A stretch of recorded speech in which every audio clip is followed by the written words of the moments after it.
పన్ను వసూలు చేసే జక్కయ్య యేసును ఎదుర్కొన్నాడు మరియు రూపాంతరం చెందాడు. అతను తన తప్పులను ఒప్పుకున్నాడు. పేదలకు తన వస్తువులలో సగం ఇవ్వడం ద్వారా దేవుని వాక్యానికి తనను తాను అంకితం చేసుకున్నాడు. లూకా సువార్త 19వ అధ్యాయం 8వ వచనం, అలాగే నిర్గమకాండము 22వ అధ్యాయం 1వ వచనం ప్రకారం ఆయన ఏదైనా తప్పులకు 4 రెట్లు తిరిగి చెల్లించాడు. నిజమైన మార్పిడి డబ్బు విషయంలో విశ్వసనీయతకు ప్రాధాన్యతనిచ్చేలా చేసింది. అబ్రహాము కుమారునిగా అతని స్థితిని నొక్కిచెప్పి జక్కయ్య రక్షణను యేసు ధృవీకరించారు. జక్కయ్య కథను ప్రతిబింబిస్తూ మన జీవితాలను కూడా పరిశీలించి నిజమైన మార్పిడిని స్వీకరించడానికి ప్రేరణ పొందుదాం.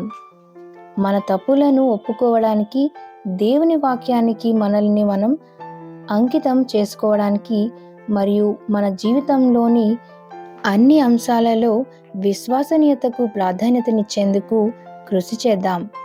మనము జక్కయ్య వలె యేసును ఎదుర్కోవడం ద్వారా వచ్చే లోతైన పరివర్తనను అనుభవిద్దాం మరియు మన జీవితాలు నిజమైన మార్పిడి యొక్క శక్తికి సాక్ష్యం ఇవ్వాలి. మనల్ని యేసు మార్గంలో నడిపించడానికి మరియు మనల్ని మనం మంచిగా మార్చుకోవడానికి ఆయన మార్గదర్శకత్వం మరియు అనుగ్రహాన్ని కోరుతూ యేసుని వైపు మళ్ళడానికి ఈరోజు ఎంచుకుందాం. ప్రార్థన చేసుకుందామా?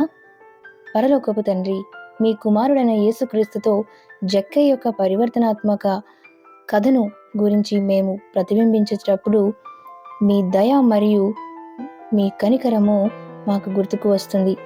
దేవా, మమ్మల్ని నిజమైన మార్పిడికి నడిపించండి. హృదయాలను మరియు ఆత్మలను మార్చగల నీ శక్తికి మా జీవితాలు సమర్పించుకుంటున్నాం. మమ్మల్ని మీ మార్గంలో నడిపించండి. మీ చిత్తానుసారంగా జీవించుటకు మాకు మీ జ్ఞానమును, శక్తిను ప్రసాదించండి. ప్రభువైన యేసుక్రీస్తు నామములో ఈ చిన్న ప్రార్థన అడిగి వేడుకుంటున్నాం తండ్రి. ఆమేన్.